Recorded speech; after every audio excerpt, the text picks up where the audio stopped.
네, 안녕하세요. 컴맹닷컴에서 정보와 리뷰를 전달하는 정보맹입니다. 저와 오늘 함께 만나볼 제품은요, 2017년형 오디세이보다 한 단계 더 높게 나온 오디세이 Z 시리즈입니다.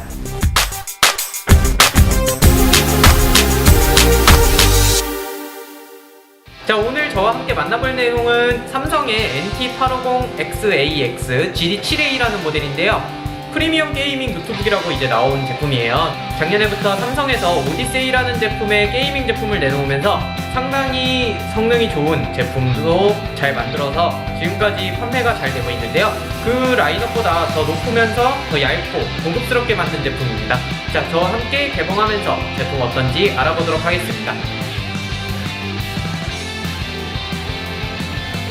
자, 제품을 이렇게 한번 꺼내보았는데요. 제품의 구성품은 일단 굉장히 간단합니다. 제품 아답터와 전원 케이블, 그 다음에 설명서와 드라이버를 설치할 수 있는 DVD 들어있고요. 그 다음에 제품 본체 이렇게 들어있는 모습을 볼 수가 있습니다.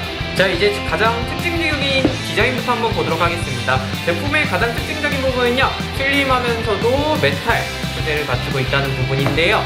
자, 17.9mm의 두께를 가지고 있어요. 17.9mm의 두께를 가지고 있는데 기존의 제품이 이제 24mm의 두께를 가지고 있었거든요. 그래서 해당 제품보다는 33% 정도 두께가 더 얇아졌다고 볼 수가 있을 것 같습니다. 무게 자체는 이 소재가 메탈로 이렇게 변경이 돼서 그런 건지 크게 줄어들지는 않았어요. 근데 노트북 드는 이 딱 느낌상으로 훨씬 얇아졌다라고 생각하고 딱 들게 돼요.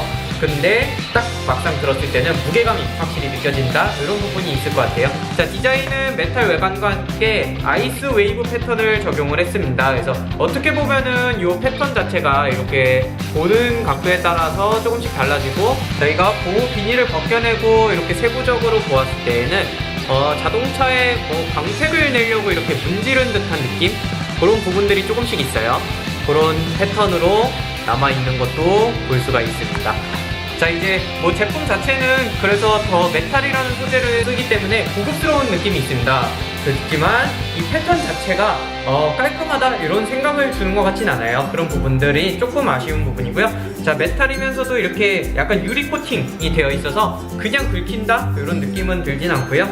튼튼하다 이런 느낌이 강하게 받을 수 있습니다. 자, 일단은 이렇게 해서 제품 내부를 보도록 하겠습니다. 가장 큰 디자인적인 특징이라면요, 키보드의 위치가 바뀐 부분일 겁니다. 이제 노트북을 사용하다 보면은 팜레스트에 이렇게 팔을 올리게 되는데요. 뜨거우다 보면은 이 체온 자체가 노트북으로도 전달이 되고요. 노트북 자체에서 나오는 발열이 사람의 이 팔에 닿으면서 되게 불쾌하다라는 생각이 분명히 드는 경우가 많이 있을 거예요.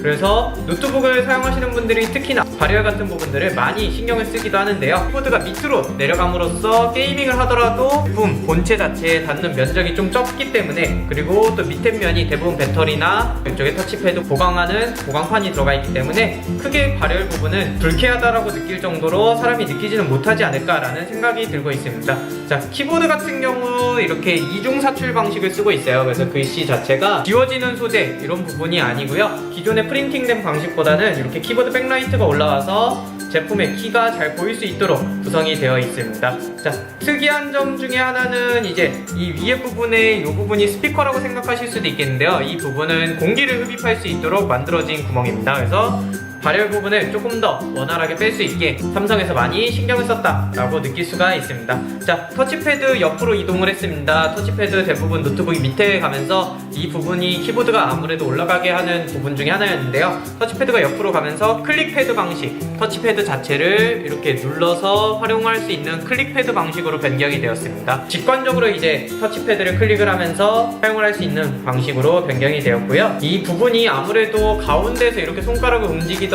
대부분의 노트북을 사용하는 습관에서 오른쪽으로 이렇게 터치패드를 움직여야 된다, 이런 부분들이 얼마나 익숙하게 적응을 할 수 있는가, 이런 부분들은 사용을 하면서 느껴봐야 될 것 같아요. 저도 개인적으로 노트북을 사용하면 자연스럽게 손가락이 밑으로 가게 되거든요. 만약에 키보드를 타이핑을 치는 가운데 터치패드를 건드리는 경우가 간혹 있어가지고 이렇게 막 타이핑을 치는 와중에 마우스 커서가 이상한 데 가서 클릭을 해서 페이지가 이동해서 내가 작성하던 글이 지워지거나 이런 경우도 많이 생겼거든요. 하지만 그런 부분들을 걱정하지 않을 수 있게 터치패드 우측으로 옮겨간 모습 볼 수가 있고요. 내부적으로 봤을 때도 이 터치패드를 좀 더 보강할 수 있게 프레임 부분이 있는 것도 알 수가 있습니다. 자, 이 상단부에는요, 게임을 위한 캡처, 그 다음에 녹화, 그 다음에 저소음이 필요한 공간에서의 성능을 낮추면서 소음을 낮출 수 있는 기능, 성능 위주로 움직일 수 있는 비스트 기능, 이렇게 있는 4가지 버튼이 존재를 하고 있습니다. 전원 버튼은 이 가운데 오디세이 마크로 이동을 했고요.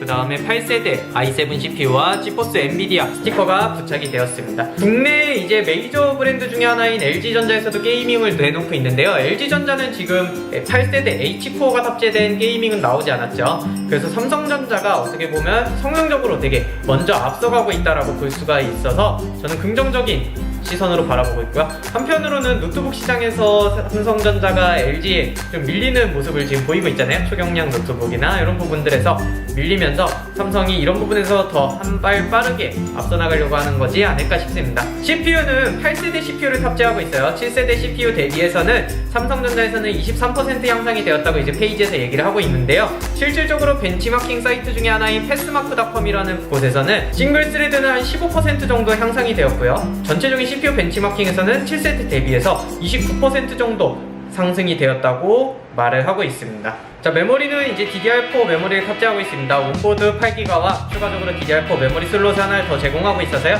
총 16기가 메모리를 많이 탑재했을 때는 최대 24기가까지 확장을 할 수 있는 모습을 보여주고 있고요. 그래픽 카드 같은 경우는 엔비디아에서 나오는 GTX 1060 거기서도 3기가가 아닌 6기가 제품이 탑재가 되어 있어요. 기존 삼성 게이밍 노트북에서도 만나볼 수 있었던 게이밍 그래픽이었고 배틀그라운드 같은 플레이까지 가능했던 제품인 만큼 뭐 더 이상의 설명이 필요 없는 것 같아요. 그 와중에 CPU와 함께 발열을 잡으려고 이제 내부에 많은 신경을 썼는데요. 그 부분도 차후에 설명을 드리도록 하겠습니다. 자, NVMe SSD가 탑재가 되어 있습니다. NVMe SSD는 아무래도 속도적으로 강세를 보이려는 모습이 보이는데요. 특히나 예전에 삼성에서 나오는 NVMe SSD 중에 벌크형 제품들 같은 경우는 속도가 읽기 속도 1.5기가, 쓰기 속도 800메가, 700메가 이렇게 보이는 모습을 보였어요. 하지만 이번에 탑재된 SSD 같은 경우는 조금 더 70에보 이런 형식으로 바뀐 것 같아요. 읽기 속도는 3.3기가 정도의 벤치마킹 속도가 나왔고요. 쓰기 속도도 1000메가 이상의 속도를 보여주면서 부족한 이 속도 면도 많이 채우려고 노력을 했다고 볼 수 있습니다. 그리고 이 두께가 얇은 만큼 기존의 SSD 플러스 하드디스크 방식으로 제작을 했었는데 지금은 이제 부족한 용량을 얇은 제품의 특성 때문에 하드디스크가 아닌 SSD를 하나 더 슬롯을 제공하면서 용량 확보를 가능하게 만들었습니다. 추가적으로 용량이 필요한 경우에는 SSD를 하나 더 장착하면서 M.2 혹은 일반 NVMe SSD를 장착을 하면서 용량을 확보할 수 있게 되어 있는데요. 아쉬운 점 중에 하나는 레이드를 제공하진 않아요. 그래서 그냥 D드라이브처럼 보조 저장 장치로 생각을 해줘야 된다는 부분 가지실 수가 있을 것 같습니다. 일단 고사양 게이밍인 만큼 고가의 제품이잖아요. 그래서 쿨링을 많이 신경 쓰려고 한 모습입니다. 뭐 얘기를 하는 걸로는 Z 에어 쿨링 시스템이라고 얘기를 하고 있어요. 상단부 이 두 군데와 하단부 이렇게 있는 이쪽 틈들을 통해서 공기를 흡입을 하고 그 다음에 측면과 이쪽 후면부 두 군데로 공기를 빼낸다 라고 얘기를 하고 있습니다. 자, 이렇게 얇은 부분 때문에 어떻게 보면 기존의 쿨링 시스템과는 또 다른 모습을 보여주고 있어요. 이렇게 갖다 댔을 때 벤치마킹을 구동하고 있는데요. 공기를 확실히 빨아들이는 느낌이고 양쪽으로 내부에 보시면은 쿨링팬이 크게 자리 잡고 있어요. 그래서 가운데에는 CPU와 그래픽이 자리 잡고 있기 때문에 발열이 조금 있는 편이고요. 이런 부분으로 공기를 흡입해서 제품에 발열을 빼주는 모습을 볼 수가 있습니다. 내부에도 이제 세부적으로 서멀 그리스를 되게 정교하게 도포를 했고요. GPU, CPU 모두 다. 그 다음에 작은 히트싱크 대신에 전체적인 이 면 자체를 다 방열판 형식으로 구성을 했습니다. 그래서 메모리, 전원, 모든 발열이 생기는 부분에는 서멀 패드를 또 부착함으로써 다 통으로 연결이 되어서 열을 배출할 수 있도록 구성이 되어서 발열로 인한 스로틀링을 잡겠다라는 모습을 굉장히 보여주고 있습니다. 자, 포트 같은 경우는 이제 우측 면에는 USB 3.0과 2.0 하나. 자, 이쪽 면에서 보시면은 유선랜 기가급과 그 다음 전원부 HDMI 포트, USB 3.0, 그 다음에 USB-C 타입, 헤드폰 콤보 이렇게 제공이 되고 있습니다. 자, USB 포트 중에 C 타입 같은 경우에는요 5GBps의 속도를 지원을 하고 있어요. 그래서 디스플레이까지 4K까지 출력이 가능하고요. C 타입을 통해서 충전도 가능해서 최근 트렌드에 맞게 움직인다고 볼 수가 있습니다. HDMI 위에도 이제 모니터 출력이 가능하다는 거는 하나의 또 특징이라고 볼 수가 있을 것 같습니다. 자, 게이밍 제품이잖아요. 인터넷, 네트워크 환경이 중요할 거예요. 유선랜은 기가비트 인터넷을 지원하고요. 무선랜은 802.11 AC 규격을 지원하고 2x2 안테나 방식이기 때문에 867Mbps까지 속도를 지원하고 있습니다. 고가의 제품인 만큼 사양을 넉넉히 넣은 모습을 보여줄 수가 있어요. 자, 그 외에도 지금 보시다시피 이렇게 측면에서 보아도 색이 변하지 않는 색감이 좋은 FHD의 광시야각 디스플레이를 탑재했고요. 이런 부분들은 펑션 키를 통해서 색감을 바꿀 수가 있습니다. 자, FN하고 F11번을 누르면요, 이쪽에 색상들이 이렇게 바뀌는 모습을 보실 수가 있습니다. 이게 게임 모드에 따라서 색상을 바꿀 수가 있는데요, 장시간 사용하더라도 눈이 아프지 않도록 안티글레어 화면을 채택하고 있습니다. 그래서 게임용으로 정말 많이 좀 신경을 썼다라는 생각이 들고 있습니다. 자, 키캡 같은 경우에는 이제 장시간 타이핑이 가능하도록 구성이 살짝 되어 있고요.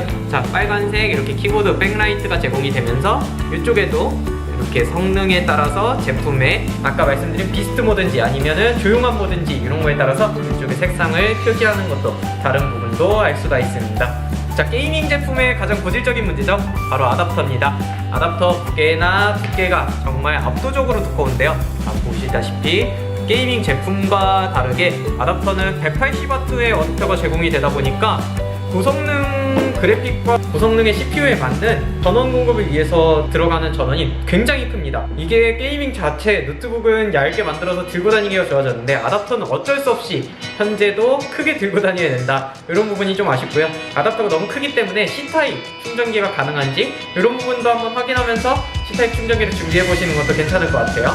자, 저와 함께 만나본 오디세이 Z 시리즈 어떠셨나요? 해당 제품은 굉장히 얇게 만들어지면서도 성능을 놓치지 않고 8세대 게이밍 제품으로 나온 제품인데요. 디자인도 굉장히 좀 깔끔한 편이고 겉면만 조금 더 개인적으로 깔끔한 그냥 디자인이었으면 어땠을까 하는 아쉬움이 있고요.